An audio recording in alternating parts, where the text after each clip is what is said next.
सभी राष्ट्रवादी और सनातनी भाइयों का स्वागत है पॉलिटिकल बस में।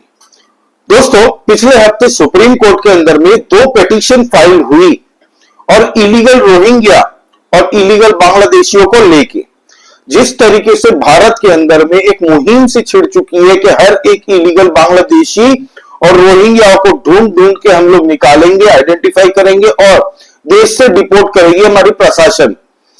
तो इस मुहिम में दोस्तों कईयों को हमने भेज भी दिया है, भारत की सरकार ने डिपोर्ट किया है।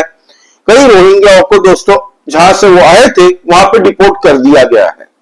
तो इसको लेके एक इकोसिस्टम पूरी तरह से सक्रिय हो चुका है दोस्तों, जिसमें पत्रकारों का एक टोला है, एक एनजीओ का टोला है, एक ह्यूमन राइट्स का टोला है दोस्तों जो एक्टिविस्ट अपने आप को कहते हैं, और एक इनके वकीलों का टोला है दोस्तों। इसमें बहुत सारे ऐसे लोग हैं जो पीछे से काम कर रहे हैं और अचानक से ये एक्टिवेट हो चुके हैं और सुप्रीम कोर्ट के अंदर में इन लोगों ने पिटीशन फाइल कर दी।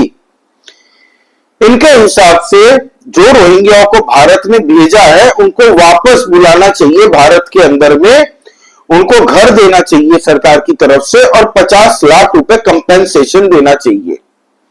ये जो दलील दी है, इनके वकील का नाम है कोलिन गोंजाल्विस।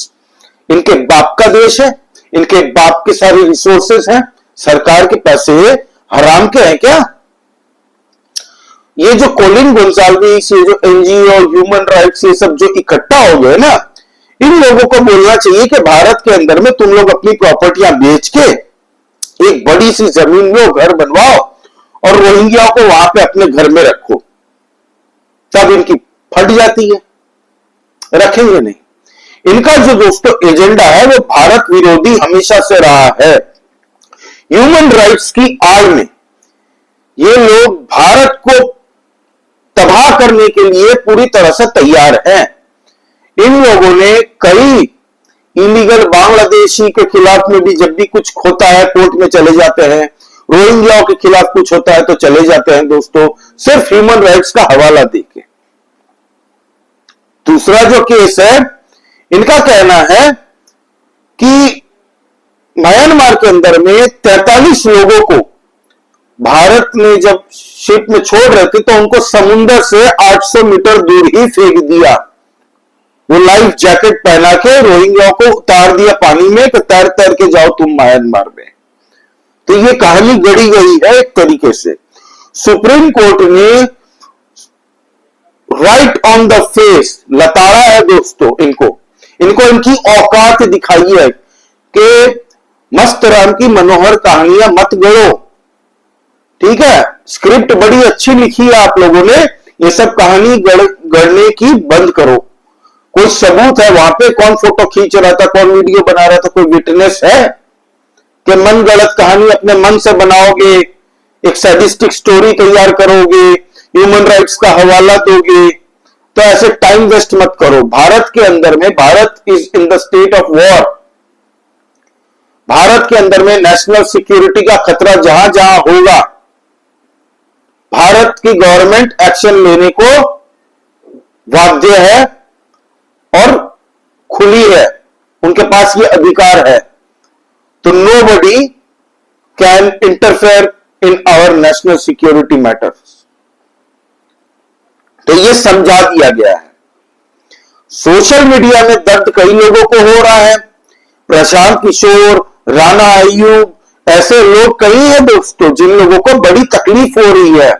अनकाउंटेबल लोग हैं जो अपने आप को एसोसिएट करते हैं लिबरल्स के साथ, ह्यूमन राइट्स एक्टिविटी, एनजीओ चलाते हैं। तो मुझे लगता है कि सरकार को इनके ऊपर में भी हंटर चलाना चाहिए। इन जितने भी एनजीओ वाले ये सब ड्रामे, नौटंकी बाज, ये सब भांडों की दुकान खुली हुई है ना, इन सबको डिटेन करके इनकी जांच होनी चाहिए। इनकी फंडिंग कौन करता है, इनके वकीलों के पैसे कौन देता है? ये जो वकील आ जाते हैं केस लड़ने सुप्रीम कोर्ट के अंदर में किसी गरीब के लिए जिनके पास पैसे नहीं है केस लड़ने के लिए, उनके लिए खड़े नहीं होते। इनको इसके लिए मोटा माल मिलता है। कौन पैसे देता है इसकी पूरी जांच होनी चाहिए। जस्टिस सूर्यकांत और जस्टिस कोटेश्वर जी के बेंच में दोस्तों ये सुनवाई हो रही थी सुप्रीम कोर्ट के अंदर में, और जो पहला केस था उसमें जस्टिस दीपांकर दत्ता, जस्टिस सूर्यकांत और जस्टिस कोटेश्वर जी थे। ठीक है।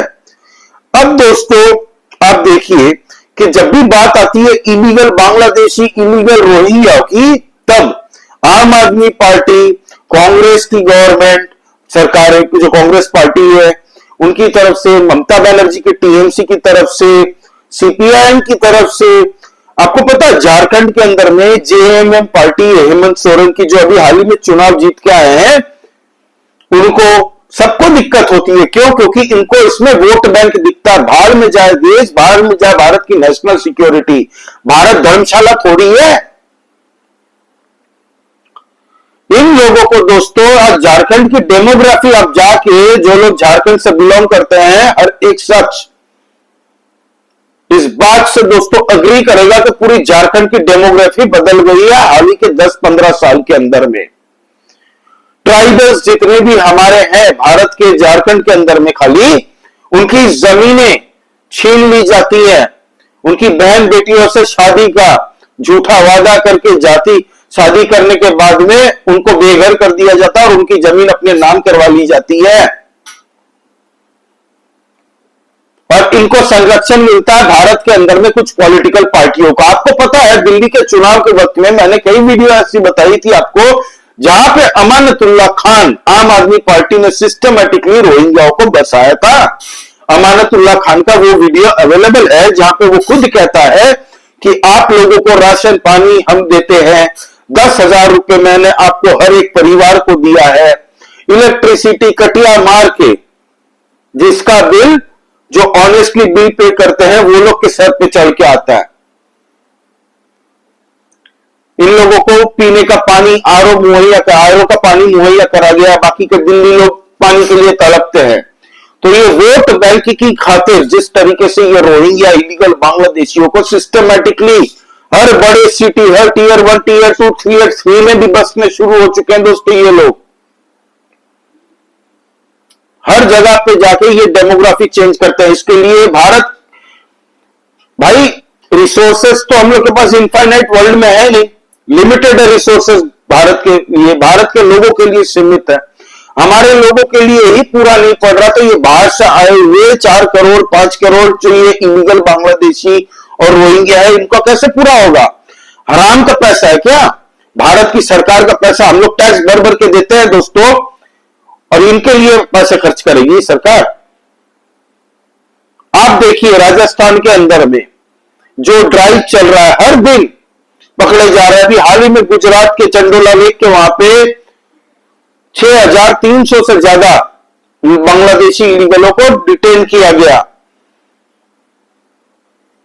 राजस्थान के अंदर की न्यूज देखिए, ये तो खाली एक एक इलाके में खाली ड्राइव चल रहा है दोस्तों। अभी तो पैन इंडिया हो रहा है, हर जगह पे हो रही है। उत्तर प्रदेश में तो विलेज लेवल से स्टार्ट होगा। तो अभी से ये लोग कोर्ट के अंदर में बोलते हैं कि ये गैर कानूनी है। जब सुप्रीम कोर्ट के जजों ने पूछा क्या गैर कानूनी है और क्या कानूनी है, ये हमें मत सिखाओ, क्या गैर कानूनी है, कहां पे लिखा है, बताओ कौन सी कॉन्स्टिट्यूशन में लिखा गैर कानूनी है, तब इनकी बोलती बंद हो जाती है, क्योंकि इनके पास होता कुछ है नहीं कॉन्क्रीट एविडेंस, या कॉन्क्रीट को इनके पास ठोस पुख्ता जवाब। आप देखिए आज 19 तारीख है, आज प्रेस ट्रस्ट ऑफ इंडिया में इन लोगों ने रेफ्यूजी के ऊपर में खाली दोस्तों कॉन्फ्रेंस बुलाई है। ये सब भांडों को देखिए, चिन्हित करिए, ये सब वही लॉबी है। जब पार्लियामेंट अटैक के बाद में अफजल गुरु को फांसी की सजा सुनाई गई थी, तब उनकी मर्सी पिटीशन साइन हुई थी भारत के अंदर में। ऐसे कई एनजीओ, कई ह्यूमन राइट्स एक्टिविस्ट और ऐसे कई भांड लोग, आतिशी मार्लेना जो दिल्ली में बड़ी उछलती थी ना, जो part time temporary chief minister बनाई थी, जिसने केजरीवाल ने बनाया था, उसके माता पिता ने भी मर्सी पिटीशन पे साइन की थी कि फांसी मत दो, क्यों तुम्हारे कुत्ते के बेटे लगते हैं ये। तो भारत के अंदर के गद्दार जो है ना दोस्तों, भारत के अंदर जो भारत द्रोह का काम करते हैं, इन लोगों को भी पहचानिए। जो हमारे यहां के पैदाइशी, जिनके बाप दादा सब यहां पैदा हुए हैं, मुसलमान हो, सिख हो, हिंदू हो, बौद्ध हो, पारसी हो, जैन हो, कोई भी धर्म मजहब से कहीं से भी हो, हक उनका बनता है। गवर्नमेंट रिसोर्सेज जो भी वेलफेयर स्कीम्स लोगों के लिए लाती है, उन पे हक पहला इनका बनता है। इलीगल बांग्लादेशी, इलीगल रोहिंग्या जितने भी हैं, इन लोगों को सरकार जब राशन बांट रही है, तब इन लोगों ने अभी तक मुफ्त का राशन खाते हैं साले, किसके पैसे से? और यही सब काम के लिए तो गवर्नमेंट को हम लोग वोट लेके देते हैं, वोट देके चुनते हैं कि भारत के अंदर के जितने भी पॉपुलेशन से भारत जूझ रहा है, ओवर पॉपुलेटेड कंट्री है, रिसोर्सेज लिमिटेड है। आप देखिए वर्ल्ड की कौन सी कंट्री, अमेरिका ने अभी 2 फ्लाइट भर के, सिर्फ 2 फ्लाइट भर के भारत के अंदर में हथकड़ियां बांध के डिपोर्ट किया था इंडियंस को। किसी के बाप की औकात थी? वो यूनाइटेड नेशंस का जो बुड्ढा है 400 साल पुराना मोहनजोदारो एरा से, डायनासोर के युग से, वो शायद उसकी उम्र का होगा, उस एरा से, एंटोनियो गुटेरेस, मुंह से जबान निकली उसकी। ये लोग कह रहे हैं, धमकी दे रहे थे सुप्रीम कोर्ट में कि हम यूनाइटेड नेशंस को बोलेंगे आप थोड़ा इस पे इन्वेस्टिगेशन के लिए। सुप्रीम कोर्ट ने कहा तुमको यूनाइटेड नेशंस जाना है, यूनाइटेड स्टेट्स के पास जाना है, जिसके पास जाना जाओ, भारत का लॉ भारत के हिसाब से चलेगा, भारत की गवर्नमेंट जो सही सोचेगी नेशनल सिक्योरिटी के इंटरेस्ट में वही स्टेप लेगी। तुम्हारा यूनाइटेड नेशंस को बाप नहीं है भारत का और भारतवासियों का, यूनाइटेड नेशंस को नीचे रखते हैं भारतवासी। धमकी दे रहे हैं एक तरीके से, सोचिए। जब अमेरिका ने भेजा था तब कुछ नहीं कोई बोल पाया था। यही भांड लोग, इनके जर्नलिस्ट जो है ना, कुछ ऐसे जो न्यूयॉर्क टाइम्स, वॉशिंगटन जर्नल में ऐसी मनोहर कहानियां लिखते हैं, सैडिस्टिक स्टोरी बना के, एकदम दुखी स्टोरी बना के, उन बेचारे मासूम, देखो गाजा में इजराइल पेल रहा है उनको, देखिए हमारे मासूम रोहिंग्या को। मलेशिया मुस्लिम कंट्री है ना, मलेशिया ने दोस्तों लाखों, लाख नहीं लाखों इलीगल रोहिंग्या को डाल दिया जेल में। मलेशिया तो घुसने नहीं देता अपने देश में। नाव से जब इलीगली मलेशिया घुसने की ये लोग कोशिश करते हैं तो वहीं समुद्र में नाव पलटी हो जाती है। ग्रीस में इलीगल जितने भी घुसते रहते हैं दोस्तों, पाकिस्तान अफगानिस्तान से धमकी लगा के ग्रीस के समुद्री तट पे जब भी जाते हैं उनको बम से मार के उड़ा दिया जाता है, उनकी नाव पलट दी जाती है, तैर के मर जाते हैं वो लोग। कोई ह्यूमन राइट्स की बात नहीं करता। सऊदी अरेबिया तो हर महीने 9-9, 10-10 हजार, 4,500, 5,000, 6,000 पाकिस्तानियों को डिपोर्ट करता है दोस्तों। पाकिस्तानियों को हर महीने, आप न्यूज पेपर खोल के गूगल करके देख लीजिए, पिछले 1 साल के अंदर में सऊदी अरेबिया, यूएई, कतर, इन लोगों ने कितने लोगों को डिपोर्ट किया अपने देश से। फिर देखे पाकिस्तान, चलिए वो तो भिखमंगा पाकिस्तान है ना, दुश्मन है भारत का, मुस्लिम कंट्री है। आपको पता है पाकिस्तान के अंदर में 5 से 6 मिलियन अफगानी लिए थे इन लोगों ने। जब तालिबान का युद्ध रशिया के साथ में हुआ था उस वक्त से घुसना शुरू हुए थे ये लोग पाकिस्तान में। ह्यूमैनिटेरियन मदद के लिए इन लोगों ने लिया था, क्योंकि इनको अमेरिका उस वक्त में दबा के पैसे देता था। और पाकिस्तान अफगानी को जो इन्होंने लिया था, अफगानियों के नाम पे पूरे वर्ल्ड से जितने रुपए, जितने बिलियन खरबों रुपए का इन्होंने घोटाला किया, पैसे लेते थे ये लोग, इसीलिए इनको पाल पोस के रखा इतने सालों तक। अभी 30 लाख अफगानियों को फैमिलियों के साथ में दोस्तों वो लोग अफगानिस्तान भेज दिया। और अभी कहा जा रहा है जो पठानों की पॉपुलेशन इतने ओवर द इयर्स बढ़ी है, आज की डेट में 1.5 से 2 करोड़ है, और उन लोगों को भी दोस्तों मास डिपोर्ट किया जा रहा है। उनको भी पाकिस्तान ने टाइम दे दिया है कि 31 जुलाई तक, 30-31 जुलाई तक आपके पास टाइम है, अफगानिस्तान के लिए आप निकल जाओ। पाकिस्तान ने उसके बाद में दिखना मत, नहीं तो बहुत सख्त कार्रवाई होगी। 30 लाख लोगों को तो ऑलरेडी भेज दिया है पाकिस्तान। ग्रीस की बताया मैंने आपको, मलेशिया का बताया, यूएई, दुबई का बताया, अमेरिका का बताया। हर कंट्री करती है भाई, हर कंट्री करती है। भारत ही एकमात्र ऐसा देश है जिसको धर्मशाला बना के रखा है कुछ देशद्रोहियों ने। ऐसी कई पॉलिटिकल पार्टियां हैं जिनके राज में दोस्तों इनको बसाया गया, कई सालों से इनको वोट बैंक बना बना बना के सत्ता में रहे, देश को लूटा, देश के लोगों को बर्बाद किया और इन बांग्लादेशियों को दोस्तों एकदम मस्त बना के एकदम लैविशली रह रहे हैं। 50 फैमिली बिल्डिंग में, वो वीडियो मैंने आपको शेयर किए थे अपने, वो दिल्ली का जब चुनाव चल रहा था उस वक्त में, वो बंदा कह रहा है हम लोग 50 इलीगल फैमिली है यहाँ पे, हमारे 350 बच्चे घूम रहे हैं यहाँ पे। वो लोग आके बच्चे पे बच्चे पैदा करते रहते हैं यहाँ पे। भारत की सरकार के रिसोर्सेज से, कहते हैं स्टेट गवर्नमेंट इनको वोट बैंक के लिए अपने रिसोर्सेज से पैसा देती है, इनको फंडिंग करती है। और ऐसी कई ऑर्गेनाइजेशन है दोस्तों, इनकी इंडोक्ट्रिनेशन जहां पर तैयार होती है ना, इनको सिस्टमेटिकली बसाया जाता है, इनको बोल दिया जाता है कि तुम इस इलाके में जाओ, ये काम करो, हमारे एक सोसाइटी के बीच में रहो। इनको बसाने वाले ये सब मुलविस है इसमें।